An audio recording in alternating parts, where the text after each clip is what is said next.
everyone, back again. Neon Genesis Evangelion review. Hopefully something that's a lot less divisive than the last two reviews I've had to do, i.e. Lady Bird and Justice League. Holy shit. Alright, we're on episode 19. Yeah, 19. Yeah, 19. This is the aftermath of the previous one where we saw the Unit 3 become classified as the 13th angel and then get, you know, quite frankly destroyed by Unit 1 and an unwilling Shinji Ikari as we finally got our first taste of the dummy system. This episode takes place right after that, and it's the beginning of it starts off as Shinji still in Unit 1. But he's already in the cage. Mm-hmm. And like he's still inside the Ava, and then he has an argument with the rest of Nerve as why they had Unit 1 destroy Unit 3, but he doesn't care, of course, because he didn't want to hurt Toji. Yeah, he's fed up. He actually straight up threatens Nerve. He tells him he has about whatever 3 minutes and 5 seconds of power in Unit 1, and he can use that to level. What did he say? Half of Nerve? Yeah, he can destroy half of Nerve within that time. Yeah, so he thinks he has all the cards.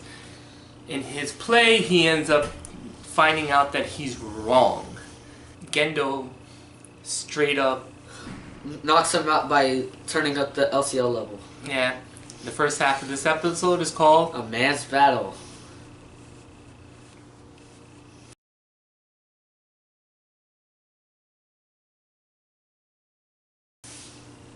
So this is quite an interesting episode. I'm gonna say that right now. Because like Shinji once again gets kicked out of Nerve for the second time. For the second time. And this is like the second time I think they knocked him out. Is it? No, I think this is the first. No, exactly. Well, yeah. You see that Misato and Ritsuko have recovered after the explosion from the test. And then we get a scene where Toji and Shinji are in the hospital. Toji wakes up and sees Shinji right next to him while they're both not in the hospital. Yeah, there's a cute scene there with Toji and the class rep. Hikara. Hikari, my bad. Is it? Yeah. Yeah. And they have a little bit back and forth. I believe this is the last time we will see Toji in the series. This is the send-off he gets. Kind of wish he'd had more to do. He does come back as a figment of Shinji's imagination.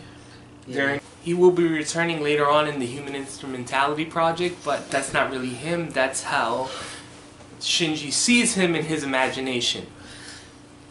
So he gets drummed out. Shinji gets drummed out of Nerve again. And then, just when he's about to get on the train, is an angel attack. Yeah, those angels, they always seem to be popping up when you least expect them. We get an interesting scene where, before that stuff happens, where Misato straight up tells him that everything he does is going to be regulated. He has a scene with his dad, Gendo, who Gendo straight up tells him, I doubt we'll ever meet again. Yeah, straight up. Jackass. He doesn't care. In case you didn't know, Gendo is not really a person, and on top of it, he's not really, he doesn't really, he really doesn't care about anyone if you don't fit into what he wants you to be. If you don't have a purpose for him, he quite frankly doesn't care about you. Even his own family members. I kind of think that's really the only reason he likes Rei. Yeah. Well, that and the other thing that we'll get into later on. But yeah, like you said, this section of the episode ends with the sound sirens being heard, and we go to the second part of episode 19. Introduction.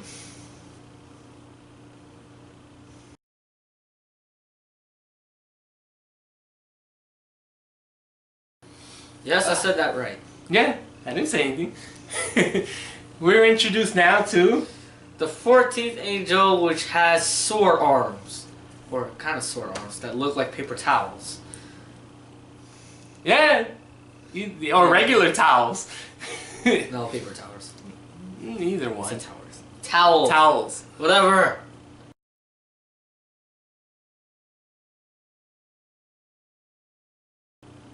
He's attacking Nerve since they're still recovering from the last battle, which I think only happened like a day or two ago. They still have the repercussions. Ray's arm is still messed up.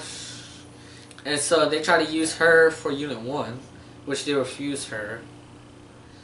And so while they send out Asuka in Unit 2 to fight the 14th angel as he gets into the central dogma. Yeah, this angel straight up going to Central Dogma, trying to go after Adam. Go after Adam. Yeah. This one probably got the closest out of all of them. So far, yeah. Yeah. This is the closest to all of them. This one actually infiltrates Nerve straight up. Yeah. And then Shinji has to witness it because he doesn't go home. Mm-hmm. He's stuck. Yeah, Unit 1 straight up rejects both Ray and the dummy plug, which they find incredible. Yeah. In a bad way, though, of course. Yeah, because then we get a fight scene between Unit 2 and the 14th Angel. And Asuka tries everything in her power to fight it, but it's not doing nothing. And then she just straight up keeps shooting him. She got this gun. And all of a sudden she's got double guns and then she's got double missiles. I'm like, Jesus Christ. You're not doing anything to it. And then she just keeps firing, hoping that his AT field will break at some point. And then the angel straight up just cuts her arms off so that way he can stop getting annoyed by her. and then Asuka tries to charge at it. And then unfortunately Misato knew what was coming next, and so she had Asuka disconnect from Unit 2 so that way she didn't die. Because then right after that, he straight up just cut the neck off. Her head off. Yeah. If they hadn't done that, she would have been dead. Yeah, from shock. Yeah, so she barely survived that.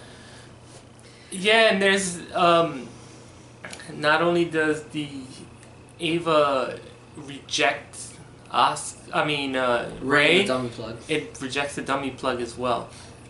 As coincidence would stand, once her Unit 2's head gets cut off, Shinji's in the shelter and then it lands in the shelter that Shinji has to be in. He gets into a conversation with Kaji, who happens to be watering his melons, and says a very sexual joke about Masato. that we shall not say. No, he's watering the melons, and Shinji asks him what's he doing. He's like, I'm watering these melons, you know. And then he goes, well, I'd rather be in between Masato's melons. That's the joke. Okay, moving on. Shinji eventually, of course, breaks out of it. Oh, it's even in the Japanese version. Yeah, he just straight out says it. Kaji kind of influences Shinji to go back to Nerve because he straight up tells him he can't do anything. Kaji's not a pilot. Shinji is. Yeah, they're still Unit 1. There's a very interesting line that I told you to remember before at the beginning of the episode. Oh yeah, that Ray can be replaced. Yes. She's in Unit 1 and then she says if she dies, she can easily be replaced. Which is true, but we'll go on to that episode later on. Yeah. And then so later on, let's skip a few scenes, and then she ends up in Unit 0 with her broken arm, and then she has an entombment in her other hand, her only hand, and then she tries to destroy the 14th angel with it, but after she gets through the AT field, the angel had one last trick up his sleeve, covers his core, and then the entombment blows up and then kills Ray. by cutting Unit Zero's face in half. And then Kaji tells Shinji that he can't do anything, but Shinji can. Yeah, so it's Shinji against the world again. Easily enough. Yeah, he ends up going back to NERV, and of course they let him pilot Unit 1 because he's the only one who can save everybody else now. Yeah, because they're all pretty much gonna die. And so they end up fighting. Yeah, and pretty graphic fight. Yeah, because especially since the 14th Angel just straight up blew up Unit 1's arm. Left arm. And then they launch Unit 1 in the Angel. And when they're in the launch pad, he just straight up grinds the 14th Angel's face against the rails as they're going up. And he gets shot up into the air. And then what happens is that by the time he's about to rip off the 14th Angel's face, power goes out. And he's like, you gotta be kidding me. Yeah, he's run out of power. You have to remember he's not plugged in anymore. He straight up gets attacked.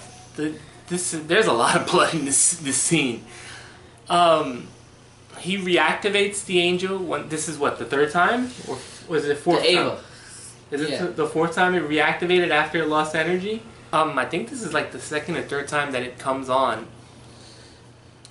Or it goes into a berserk mode.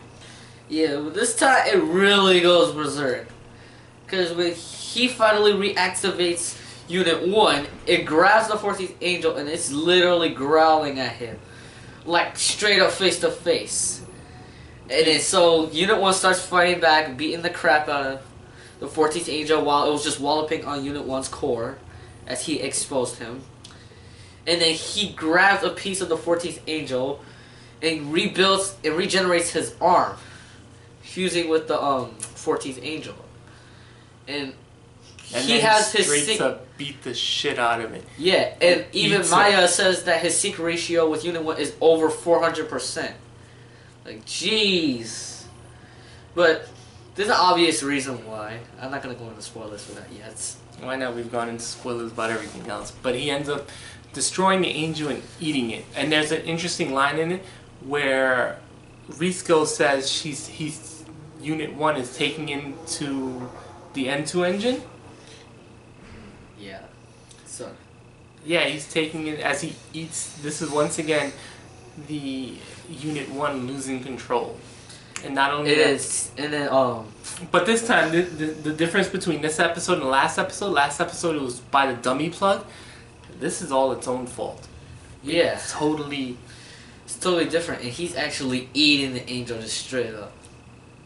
Last time he dismembered the 13th Angel. This time he just beat the crap out of him. And this time he's just eating him like it's his new food. Like, jeez. Like, I don't even know what else to say. Yeah. And there's a weird fact. When you see Unit 1's eyes after he goes berserk, for some reason he can blink. I'm not even kidding. He just blinks now. I'm like, wait, what? Yeah, his eyes turn different, and all of a sudden he has the ability to blink. And then, finally, his armor gets removed, some of his armor, and then Risco says that the beast has finally been awakened and set free. And then, of course, Gendo and Fuyusuki finally sees what happens, and yeah, we kind of see that, like, we've seen in episodes before, i.e., the battle with the third Angel, where when his eye comes back to life, you see reminiscence of a real person's eye. Yeah. This episode kind of does the same thing. In the ending, they with Risco kind of alluding to the fact that the Evas might be real people. That's kind of where this episode ends off. Next episode, we go to a strange place because I don't think there's an angel. No, there's no angels. It's just... Yeah, so that's it. Very visceral episode. It kind of falls in line with a lot of the other episodes where Well, in this part, it's not set up for the angel and then the angel happening. This is more like the backlash of episode 18, and then an angel comes in the second half. This is actually this is one of the better angel fights, I think. That's pretty much it for now for episode 19. We'll be back with episode 20. Want to give a plug to your channel? You can give the link. Alright, Jeff has his own channel, as everyone knows. His link will be in the description. And recently, I just finished my Supersonic Mania playthrough, so go check that out. Part 4 is a pretty long video, especially since I thought I screwed up and then I had to edit it out. So, I will probably be back tomorrow with another one with episode 20. I know Tuesday I have to see Wonder in the movie theater, so gonna be a busy lot to do. Oh, we will be doing a Charlie Brown Thanksgiving. So, that's it for today. Oh, by the way, don't ask about Sonic Forces because we haven't decided on that yet. Peace. Peace.